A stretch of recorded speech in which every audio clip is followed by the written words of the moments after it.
这就是大荒庭传功。武当果然已经归顺北凉。公主，眼下正是时机。此话怎讲？此时打断他们二人，让内气冲乱徐凤年的经脉，他整个人就废了。公主，请稍等。可你这么做，徐骁岂不恨死你？徐骁岂能依靠？好，你若成事，朝廷必将传旨封你为武当掌门。多谢。一起出手。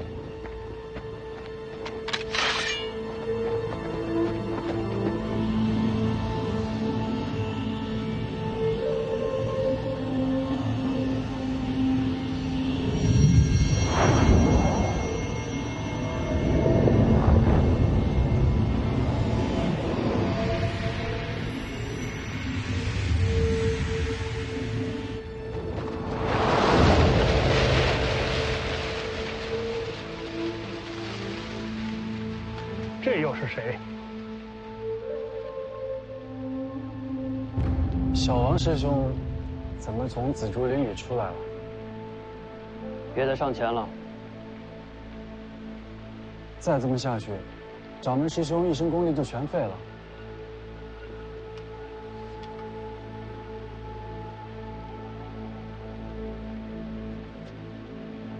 这是师兄自己的决定。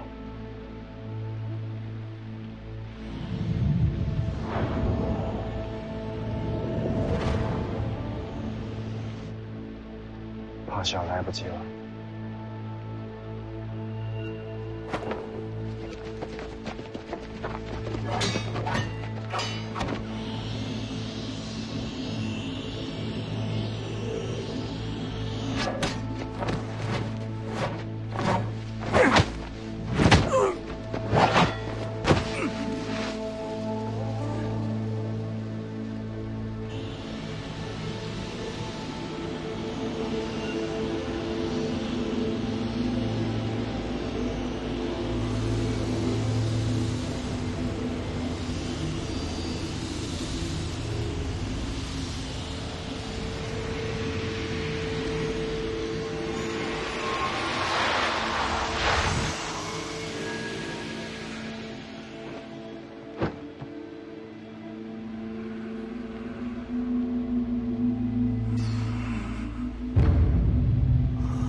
晚了，来不及了。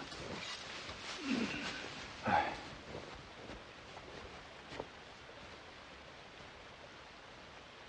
殿下，势不可为啊，还是走吧。你们这是害了武当。小道士，要不要跟我们一起下山？公主，我就不下山了。掌门师兄功力全失，武当定会重选掌门。我想试试，若能成为掌门，或能力挽狂澜。很好，你放心，朝廷必定全力支持你兼任武当。多谢公主。那徐凤年快醒了，还请公主速速离开。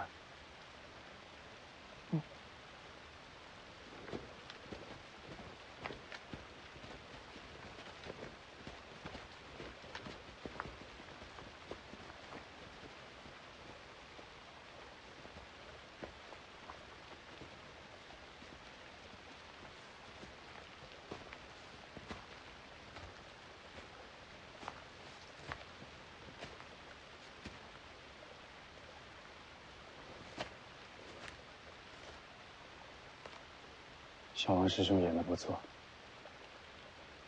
少说话，多动手，也不算难。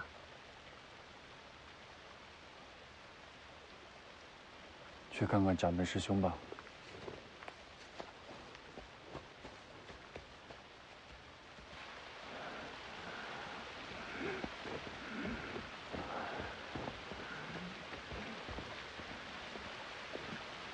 师兄。没出差错。公主应该是相信了。借北凉之威震慑龙虎山，再让京城为你助力。这样一来，你接手武当，就万无一失了。师兄，别苦着脸，用我这身大黄庭为武当换个未来，这是赚了。你手上的这把神图，交到你的手里，你当知道为了什么？寿山。风雨飘摇，师弟成就天下第一之前，武当就靠你的这把桃木剑来守城了。我在，武当便在。你们都先上去，召唤诸位师兄弟。过会儿我有话说。那你的师兄？我等他醒来。去吧。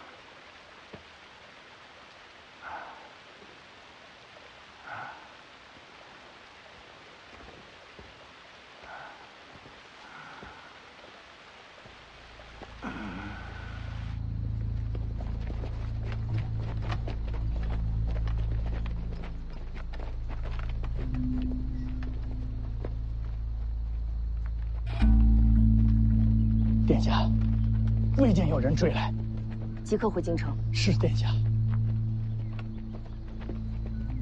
那徐凤年得到内力之时，要不要即刻传信京城？徐凤年不过是个蠢材，有武功又怎样？在天下大事面前，个人无用，不值一提。殿下所言极是。倒是先把武当的消息传回去，可以确认武当已经归顺北凉，叫龙虎山别太强势了，不能为了一个小小的门派去挑衅徐骁。是殿下，我这就放出飞鸽，传输京城。还有，洪喜相心向京城，尽量支持他接掌武当。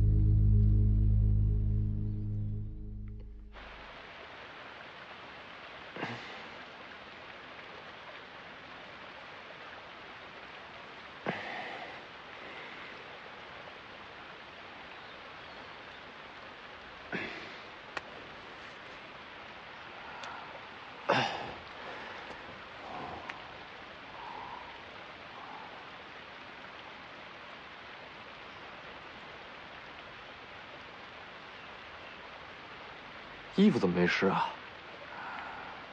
已经蒸干了。点火了？真气比火好用。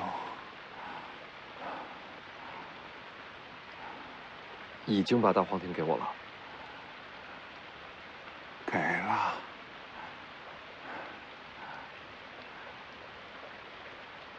没感觉有什么不同啊？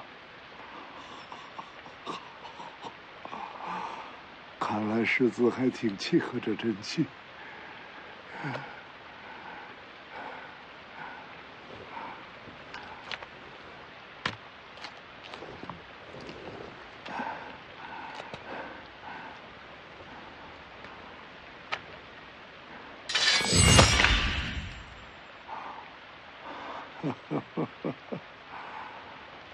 真气能留下几成，就看你自己的造化了。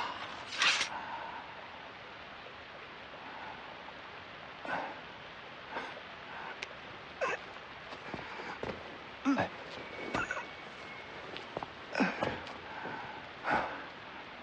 多谢。要上山顶，我扶你。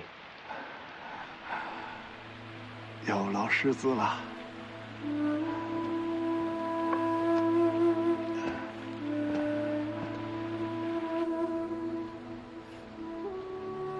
为了护住武当，我把自个儿这条命都扔出去了。武当好歹也算个不大不小的门派，要在这世上求活都如此不易。那些真正的平民百姓又该有多么艰难呐！若日后有朝一日，世子接掌北凉，请世子一定为他们想想。一定。哎，怎么等在这儿了？扶你上山。也好，那就不用辛苦世子了。是啊，眼下年关将近，世子也该回北凉了。成功的事儿你早就知道，还请世子不要浪费了大黄庭，我等你踏上武帝成河的消息。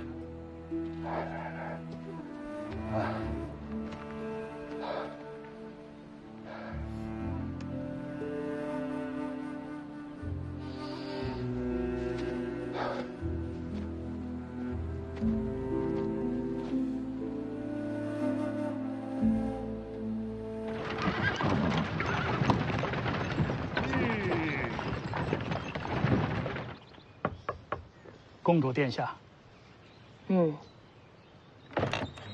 我得去备些热开水，好给殿下沏茶呀。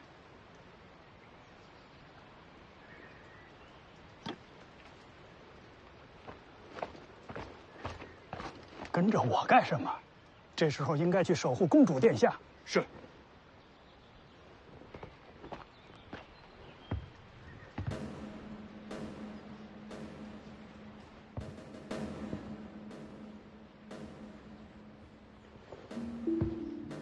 去灌壶热开水。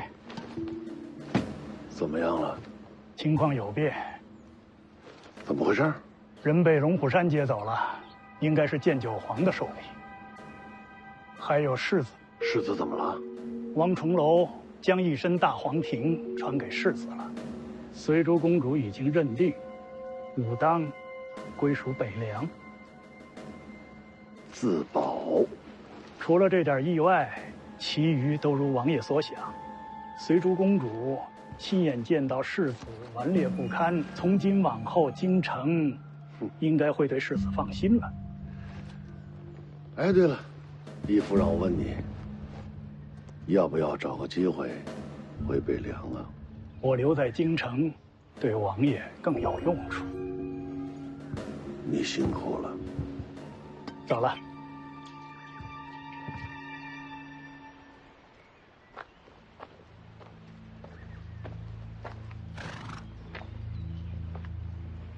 公主殿下，可以出发了。给钱了吗？给过了，5文钱。这些小民也是辛苦，给店家再送5文。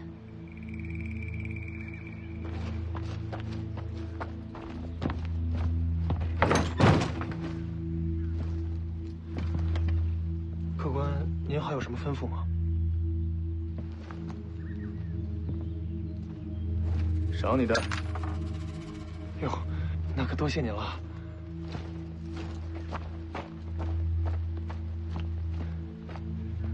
殿下，钱给到了。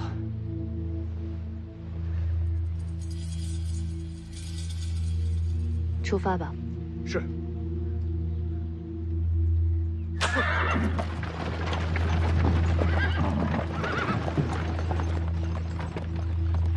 孙雕四说的没错，随珠公主刁蛮的外表下，藏着颗多疑的心。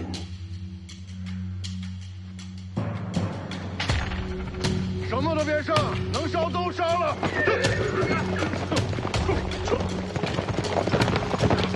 去武当接世子回家。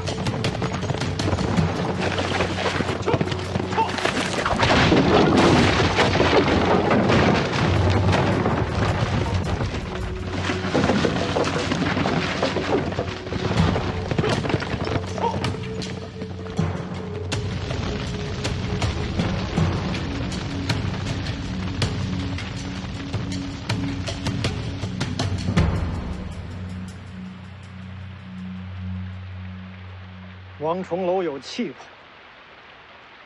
魄，我也没料到会是这样。2个月时间早就到了，我也该走了。您不跟我回北凉了？每个人都有自己的路要走，途中遇上的，总会道别。这就是江湖。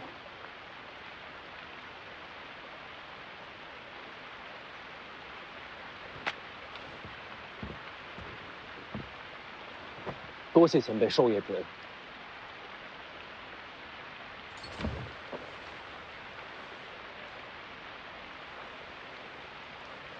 好好练刀，有缘再见。走了。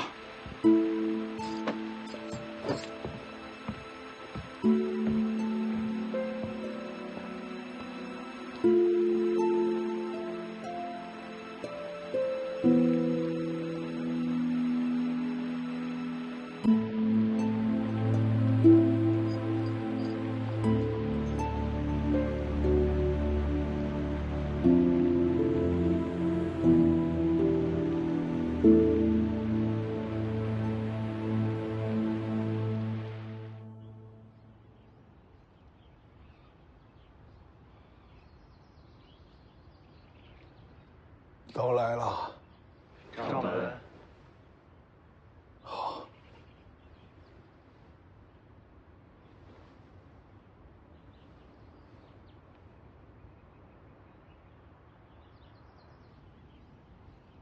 从今日起，武当算是逃过了灭门之祸。我只有一句话告诉诸位：我死之后，洪喜相接任武当掌门。师兄，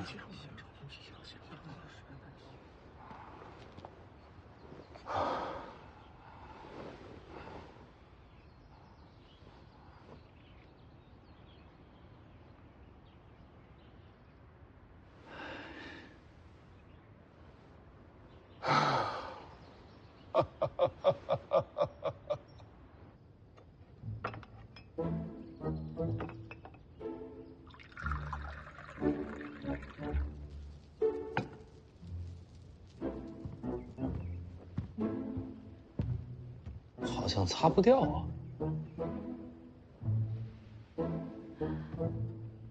这就是大黄庭。江念，你说我是不是不应该来武当啊？别得了便宜卖乖，你如果不要，可以给我。传功会死人的，死了最好。再说我也不会传。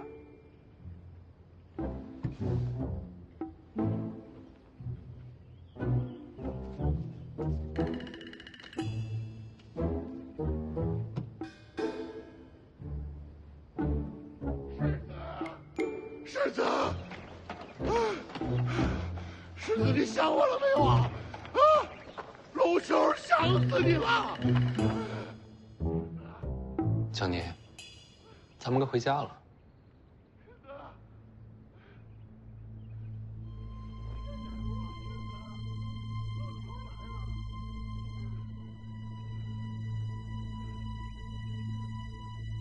喜欢可以多住几天。没必要。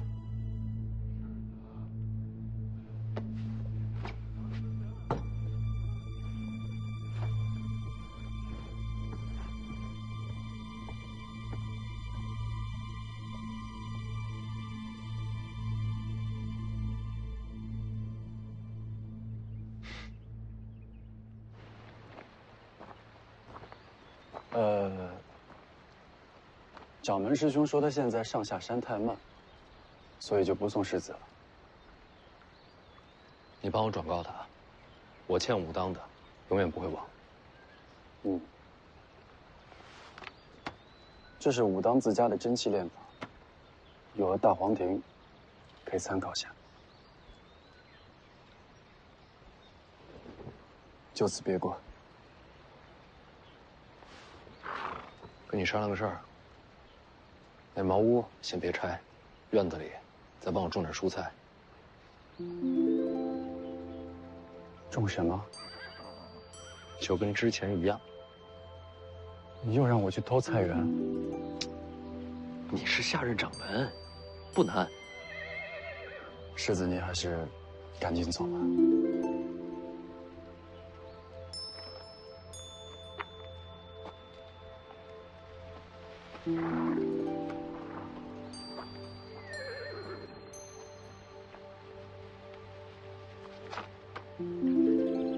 干嘛？你会骑马吗？不会怎么了？没怎么。你下去。我下去了，你怎么回北凉啊？我自己学呗。那茅屋跟菜园子都给你恢复了，跟我没关系。走之前再问你个事儿。你说，你到底什么时候去江南？见我姐一面都不敢了。等我成为天下第一，就能下山。下山之后，就去见他。天下第一，要等多久？会有那一天的。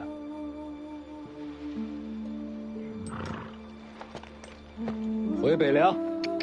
走。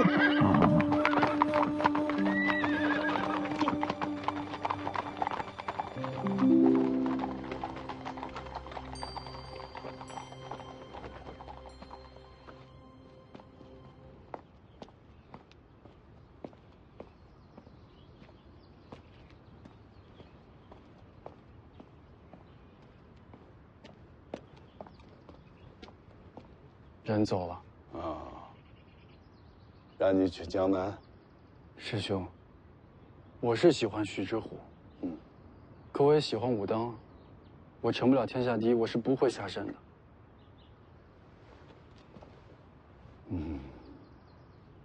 苦了你了。我不苦，我只是担心，您把希望都交在我身上。可如果我成不了天下第一呢？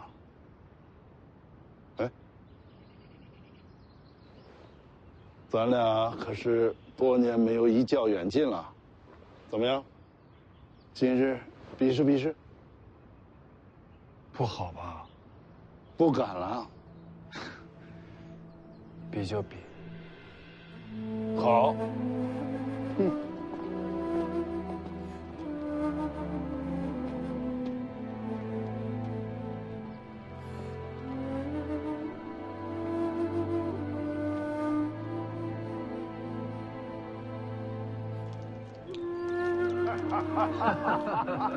怎么样，师兄？今日比你好吧？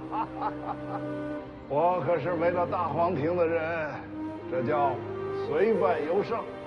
可是这种事情，跟大荒庭有什么关系啊？小师弟，安心的做你自己。我跟师傅的眼光是不会错的。你就是未来的天下第一。到你下山的时候，可得风光点儿，对你大师兄长长脸面。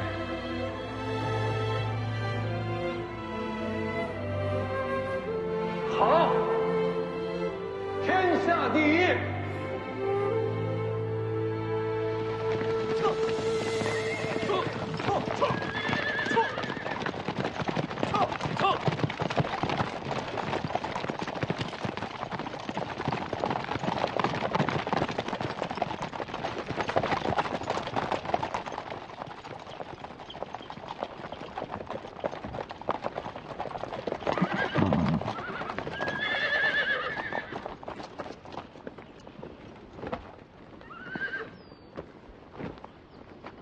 世子终于回来了，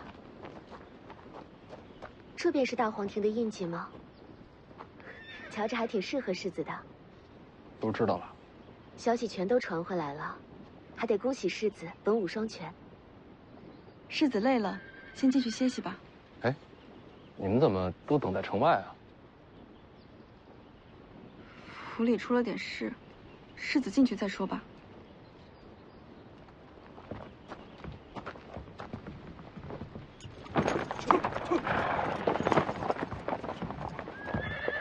挺好，儿子，终于把你等回来了。哎，你说这王重楼啊，还真是果断，还真把这大皇庭传给你了。也罢啊，也罢也罢。饿了吧，儿子？看爹给你准备什么了。还有啊，爹给你找到了这个好玩意儿。不吃，这府里是出什么事儿了？你怎么跑这儿来了？回世子，其实没什么大事，就是避避风头。避风头？北凉王跑到这儿来避风头？府里闹鬼了？闹鬼倒好了，你二姐回来了。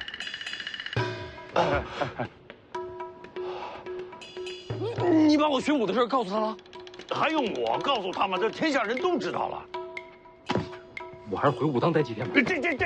这不成，我跟你说，我已经告诉他你在回北凉的路上呢，他现在正在家里等着你。徐骁，你这是把我顶前面了。咱们父子俩总得保一个下来吧？这何必呢？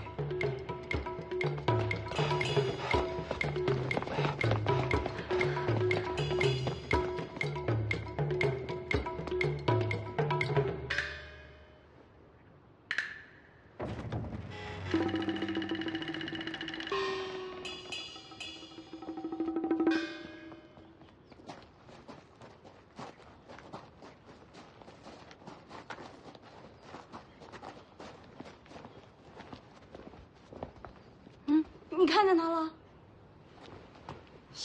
他应该在我院里，你们先回自己房间吧，我一个人见他。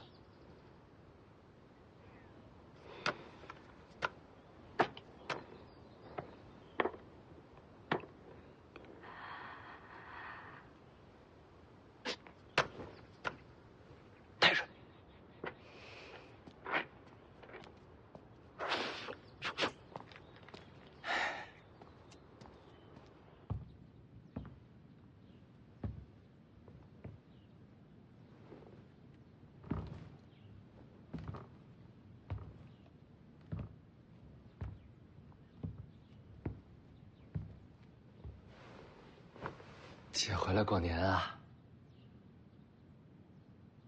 我在武当用山石给你刻了一副棋子，您瞧瞧。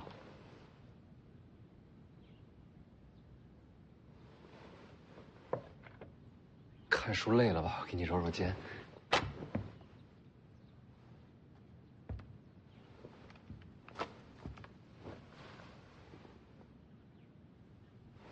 姐在上阴学宫待的还习惯吗？听说你学武啊？老黄死在了武帝城，我想把他剑匣取回来。姐觉得学武不好？学武随你啊。我只是没想到，在你眼里，老黄胜过了北凉。这怎么说？到了今天，你都还没有决定接过徐子淇。我是觉得自己无法胜任这千斤重担。够了，姐，你想怎么做，随你。多谢姐高抬贵手。姐，你去哪儿？姐，你消消气。我马上回上阴学宫，看不到你，我就不生气了。你这就回去？年都不过了。这我亲手给你刻的，你好歹看看。我看过。姐，我不是小孩了。你们都想让我坚守北凉，没问我愿不愿意吗？你有什么资格说你不愿意？每个人都应该决定自己的活法。你什么都不明白，白活了这么久，你连你自己身上的责任都看不到。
怎么是你？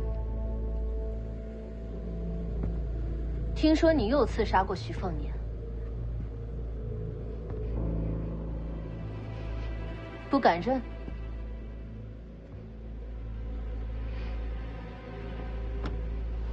是，我是刺杀过他。我警告你，别忘记自己的身份。怎么，丫鬟就不能刺杀世子了？我跟你说最后一次，如果伤到许凤年，我一定会把你扔到井里，封了井盖，让你就这么烂在井里，永世不能再见到天日。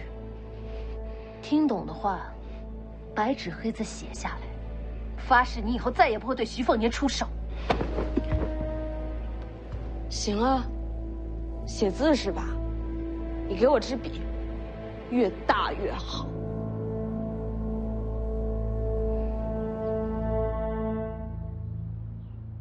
记住我说的话，我徐渭雄说到的，自然会做到。巧了，我也一样。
二小姐策马而去，已经出了灵州。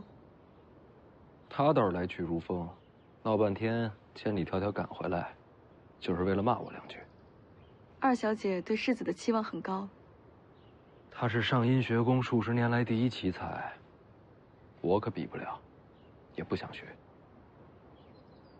教你写的？嗯，这字儿不错。切！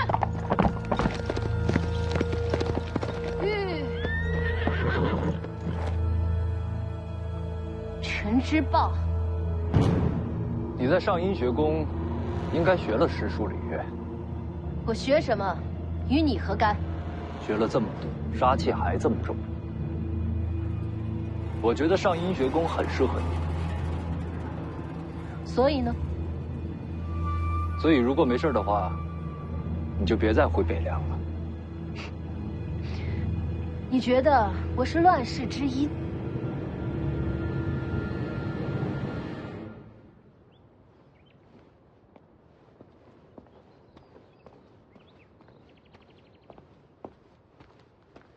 义父，陈之豹独自出营，将二小姐拦在城外。义父，要不要调兵啊？就别冲锋，别打扰人家。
找我干嘛？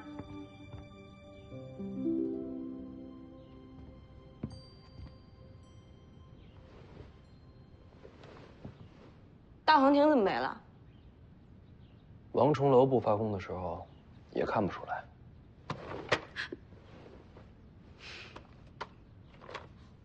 做什么？武当的太玄感应篇，洪喜相给的。给你的，我又没大黄庭。我懒得读，不如你念给我听。想得美。每读一字，给你1文。1文钱。1字1文。2文。就1文。你多读几本，一样能读穷我。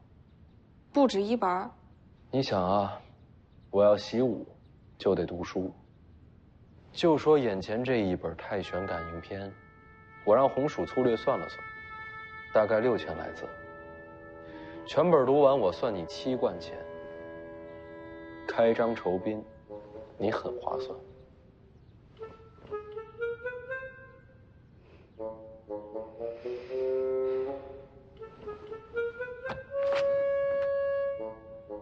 1本1副。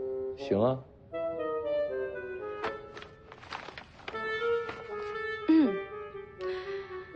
有物混成，先天地生，惟象无形，杳杳冥冥，寂寥淡漠。太死板，有感情些。有物混成，先天地生。稳重些。你到底要怎么样？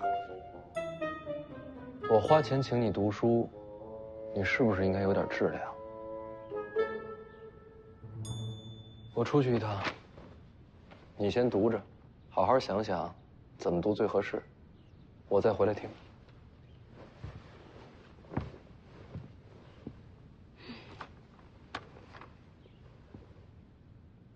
你那字儿写的不错。还行吧。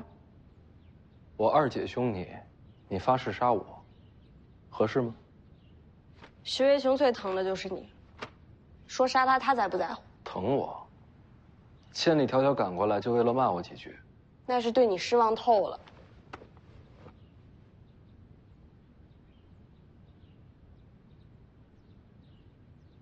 你说我二姐为什么一定要让我接受北凉啊？这不废话吗？我二姐最痛恨的，就是世家门法嫡子传承那一套，所以她让我接手北凉，肯定不是为了徐家血脉，她有别的原因。那你不愿意接手北凉，到底是为什么？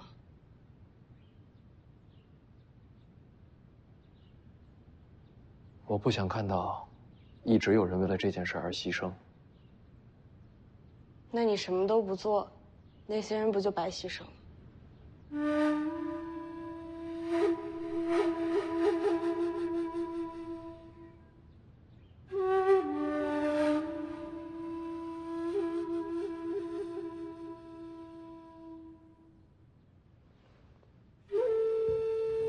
你去哪儿？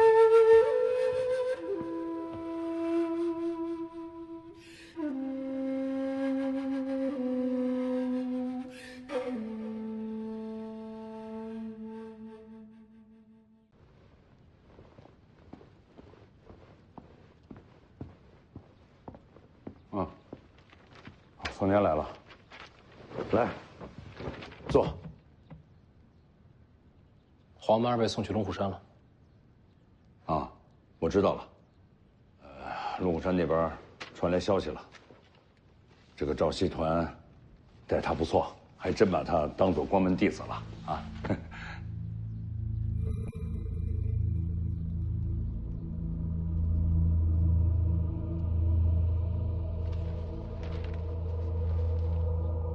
所以老黄跟龙虎山做的交易，是不是你安排的？不是。老黄做这件事情，我真是不知道。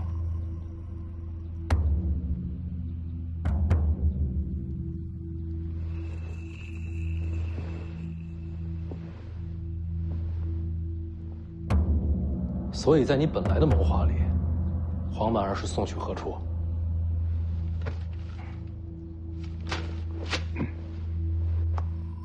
在你的心里，是不是已经有答案了？我觉得随珠公主出现在武当的时机太巧了。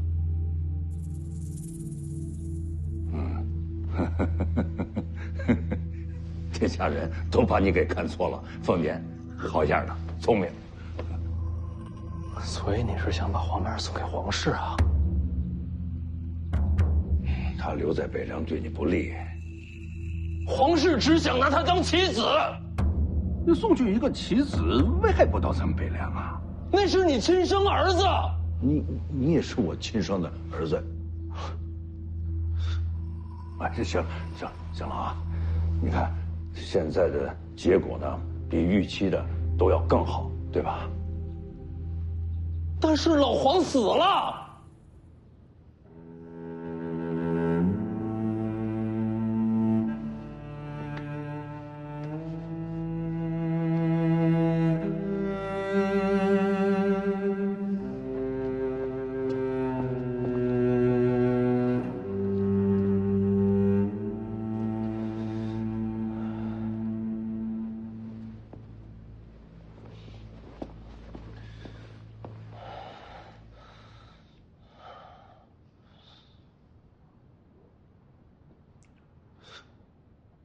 我愿意接掌北凉。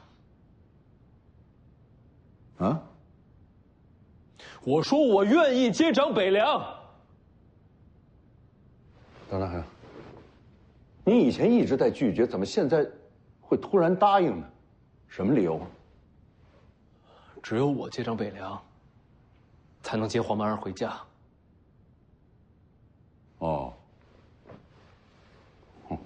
还有吗？这理由不够吗？你们兄弟情深，这固然很好，但是要当上这个北凉3州之主，这理由，你不同意？没有，我高兴还来不及呢。你看我等了这么久，你终于开口答应了。理由不够，没关系，我送你一个。这也能送？哎，对了，你从武当回来，是不是还没看你师傅去呢？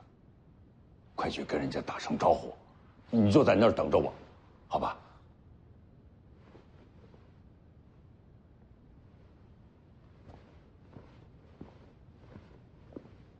快去吧，我马上就到，带着理由过去。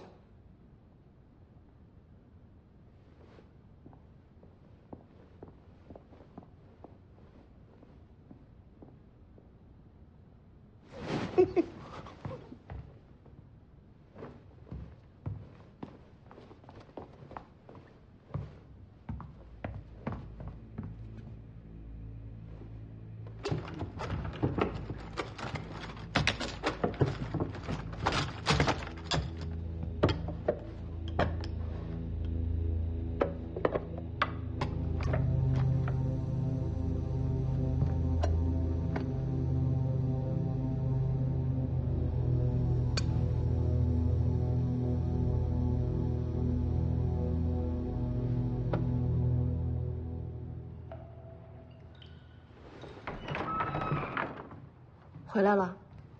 我去武当这么多天，你也不问问我过得怎么样？你在武当过得怎么样？你这就有点敷衍了。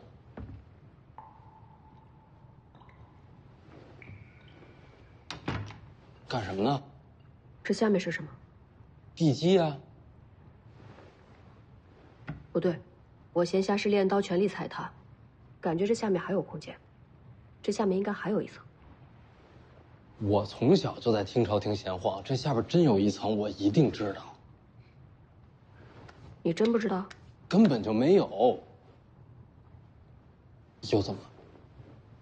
王重楼把大黄庭传给你了，还能看出来？我以为都没了呢。别担心，别人看不出来，我不过是了解武当心法细节而已。你跟武当有渊源？家学渊源。你们家是做什么的？跟你没关系。那你慢慢找，我上楼了。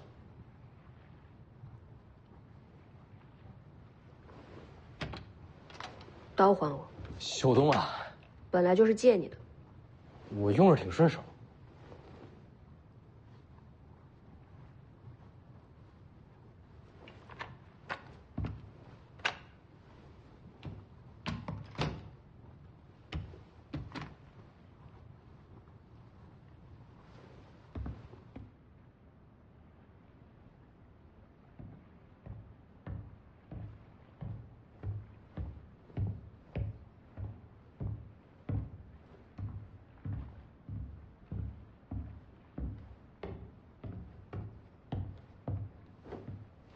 师傅，我回来了。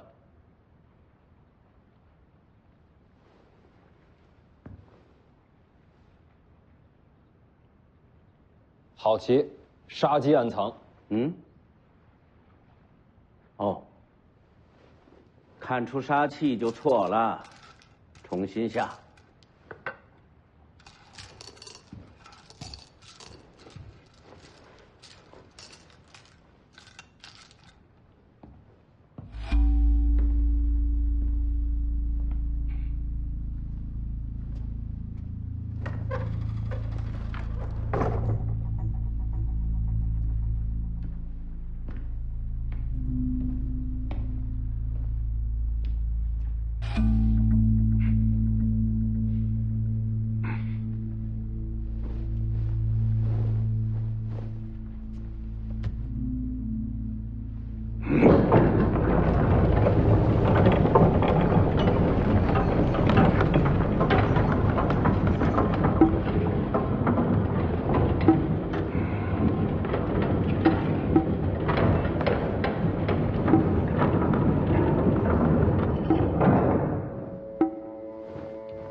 师傅，您天天在这屋里边自己跟自己下棋，不无聊吗？我有对手。对手在哪儿？等你接手北凉，再来问吧。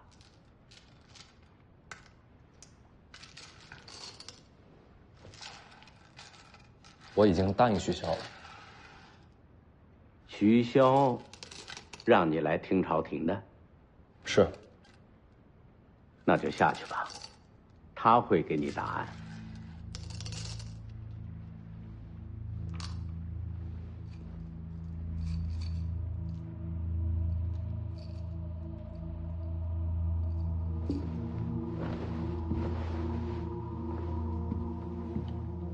给你个建议，等一会儿，把你的心里话说出来。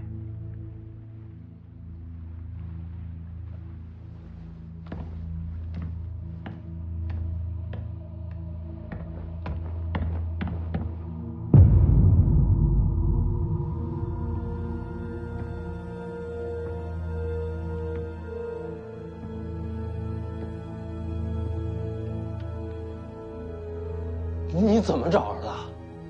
门是你父亲打开的。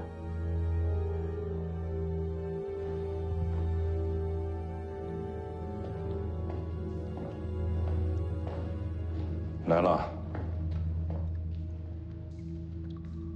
这下边到底藏了什么？居然连我都瞒着。只有你答应了接掌北凉，我才能带你下去。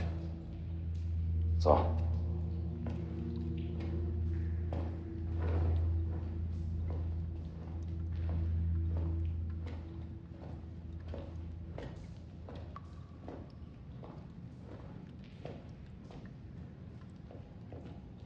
你师傅都跟你说什么了？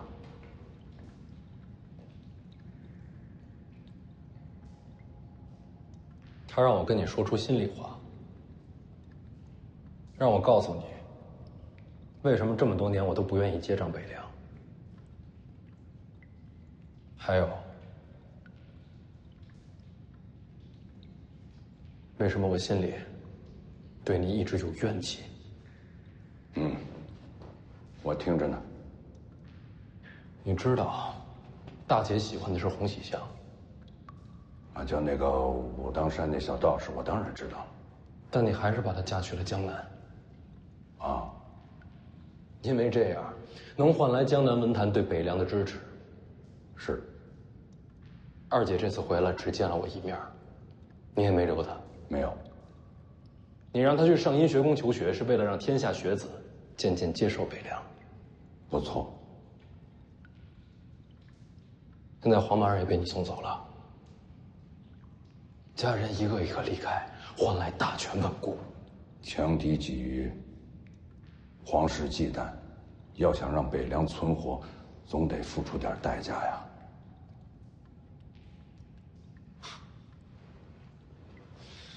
所以在你心里，家人没有北凉王位重要。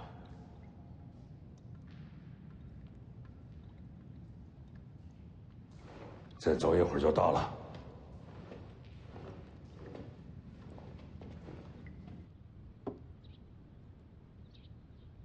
先天地圣，快逃！有人要杀你。谁？仆役打扮，我看见他们拿着刀去你屋里找你。世子的院子，不是什么人都敢闯的。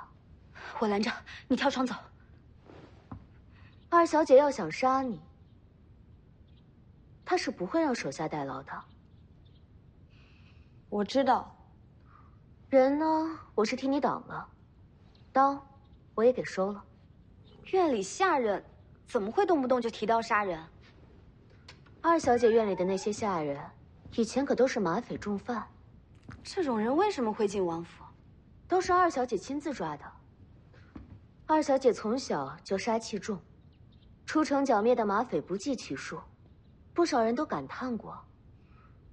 可惜了徐渭雄，不是男儿身。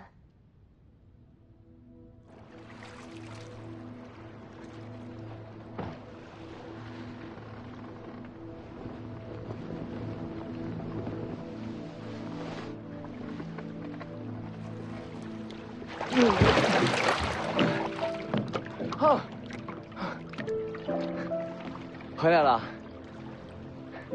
好不容易回家，怎么不多留2天？家里怎么样？谁送你的？怎么我送你的就不要啊？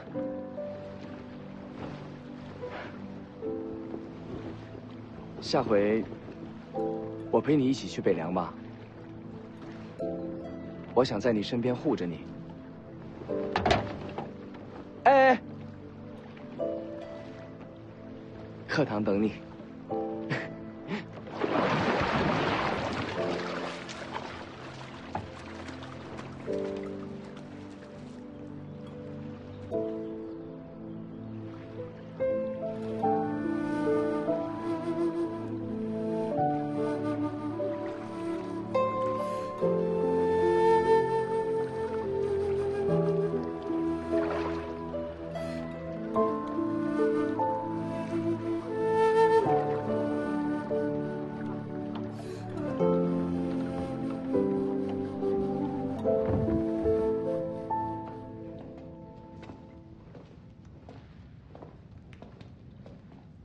你腿没事吧？啊，我们现在已经在湖底了，这个地方湿气太重。没事儿。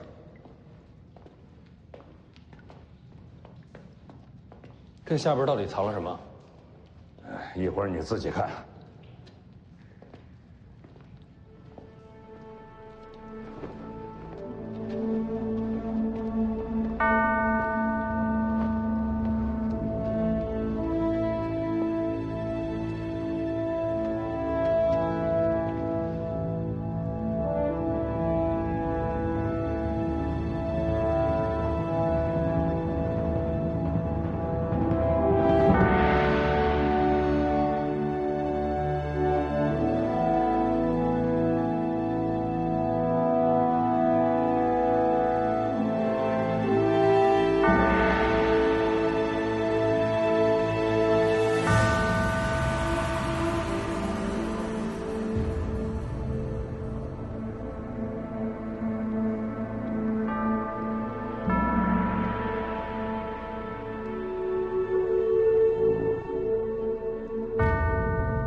陈之豹的父亲。哎呀，锦辽之战，他用命换了我，不然啊，今天这个位置就是他的。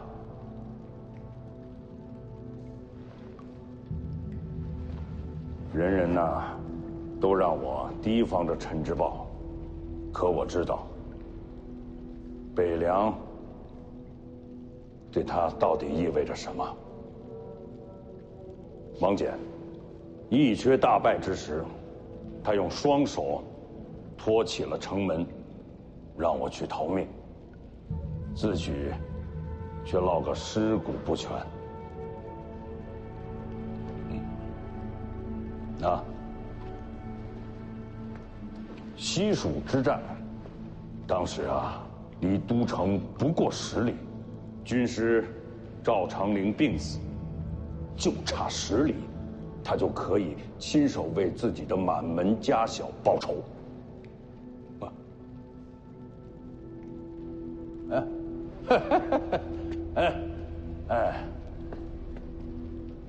这个破锣嗓子呀，还特别爱唱歌，啊，范蠡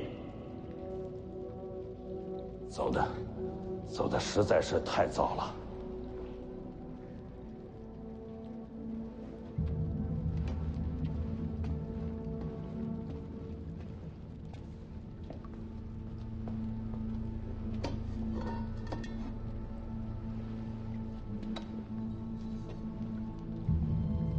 韩立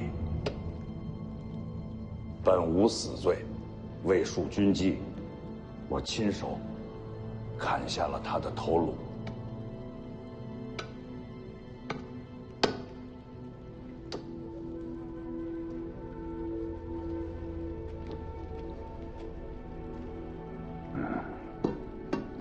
当时600骁骑起家，现如今诸国平定，徐自齐统领3州之地，而当年这600人几乎全都在这儿了。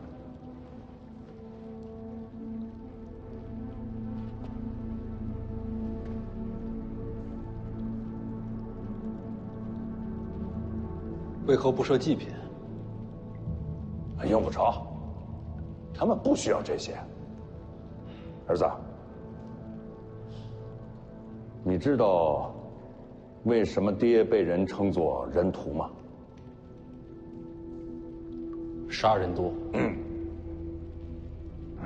诸国乱战，世家门阀，战场上被我杀掉的人确实不少，所以世人都恨我，视我如魔。哈哈哈哈哈！当今这个黎阳朝啊，行科举制，这对天下人来说，不论贫富贵贱，都是个希望。如果当初国战世家不除，你信不信现在为官之徒还是任由世家举荐？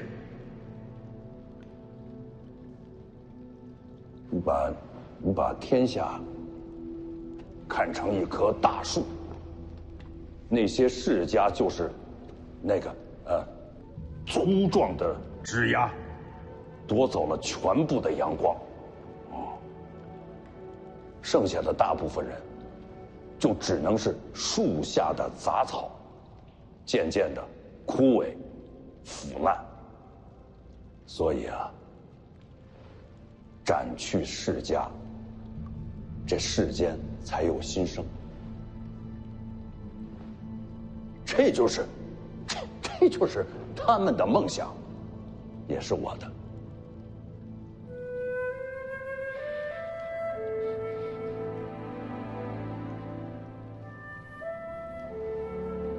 你大姐嫁去江南，你二姐去上阴学宫，都是他们自愿的。他们宁可牺牲自己的一生，也要为北凉立下根基。是为了这些亡魂？不是，只为你。为我？为你遮风挡雨，让你很顺利的接掌北凉。你想过没有？我徐骁，啊，这么痛恨世家，为什么还想让北凉继续姓徐啊？为什么？朝堂视咱北凉如猛虎，咱大军之中派系横生。如果北凉不再姓徐，这35万铁骑就会引来大乱，死了这么多人，这换回来的天下全毁了。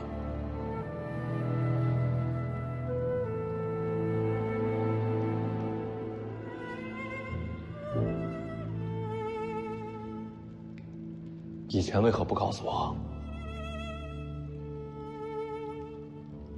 你不自愿的接掌北凉，我就不能带你到这里来，这些话也就不说给你听。我大概明白了，你不是贪恋权位，徐家的牺牲是为了这些人共同追逐的一个梦想，也就是我二姐所说的责任。这就是你接掌北凉的真正的理由。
我不认同。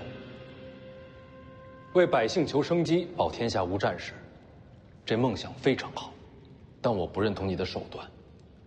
用杀戮和诡计换来的北凉，还值得他们托付吗？你不要太天真好不好？啊，不弄脏双手，怎么保得住北凉？太难了吧？再难也不能妥协。我接手北凉，但不会走你的路。我会守护梦想，也要保护家人。世上之事，等两全吗？你心不够狠，什么都守不住。我想试试。行，给你机会，让你去面对现实。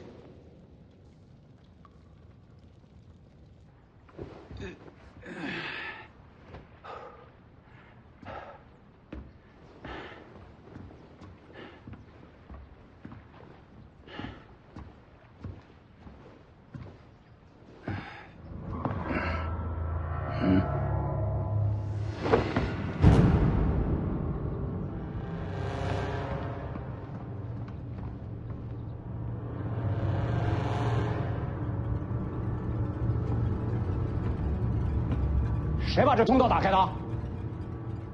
北凉王。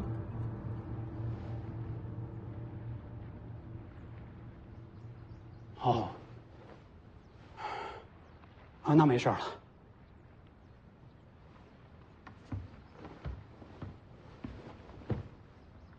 通道这事儿，麻烦阁下，别往外说。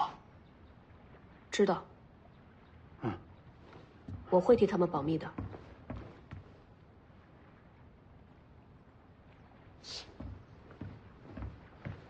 他们，不，还有谁下去了？徐凤年。哦，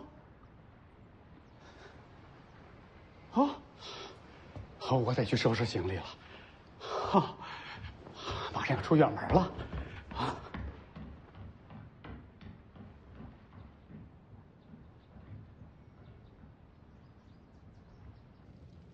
要我离开灵州，去哪儿啊？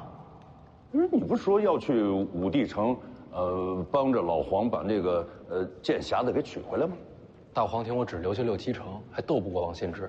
取个剑匣，用不着跟王献之动手。再说了，此行是你接掌北凉王的必经之路。这江湖行跟接手北凉又有什么关系啊？过年后，你走你的江湖，我去我的京城，2路齐走。你要亲自去京城？你接收北凉最大的障碍，就是在于朝堂。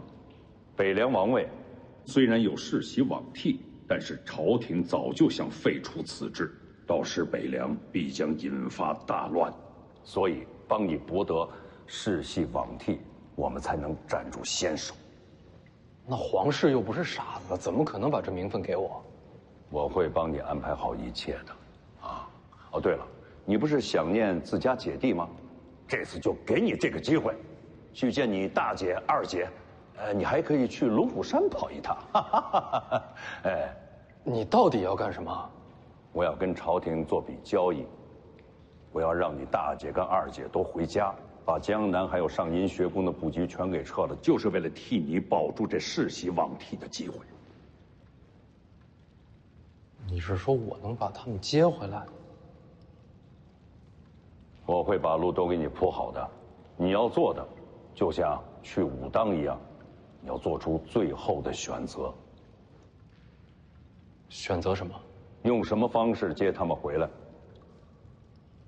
凤年，如果在此过程当中，要死很多人，才能把他们接回家，你怎么选？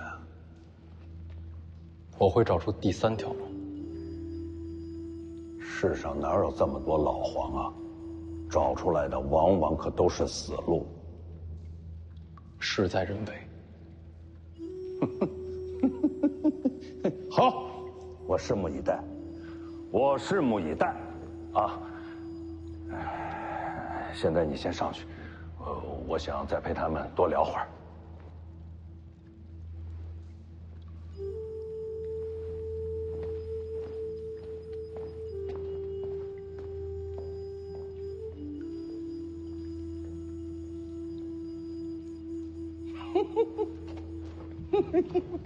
哎，你们都听见了吧？啊！不过你们也说说，啊，有我这样当爹的吗？有吗？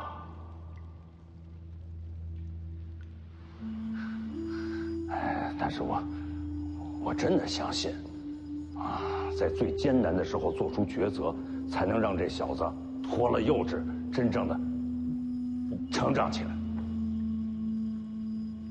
是吧？啊，是吧？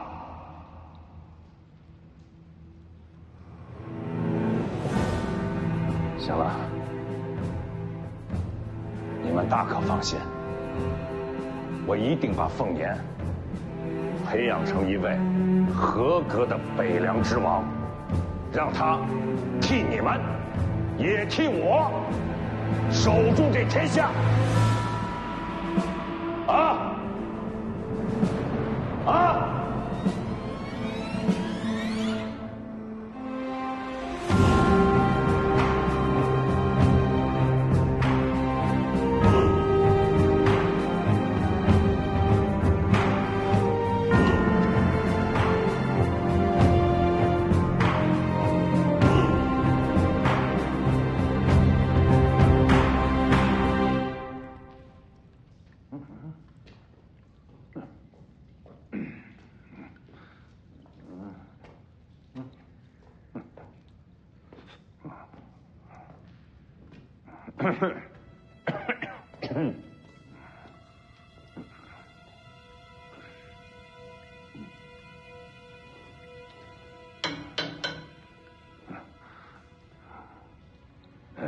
刚才你也一定都听见了啊！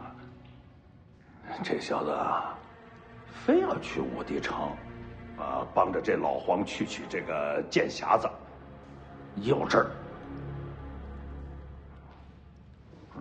可一想这一路上，一定是有很多的凶险啊，总得有人在他身边护他性命啊。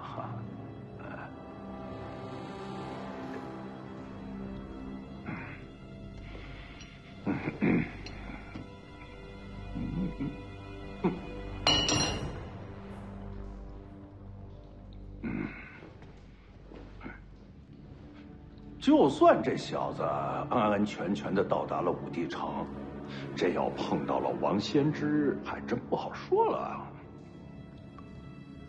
听说王先知最近武功又大涨，还真了不起。你说，万一这小子一冲动啊，跟王先知干上了，那一定就没了性命了。说这王先知哈。怎么见谁灭谁？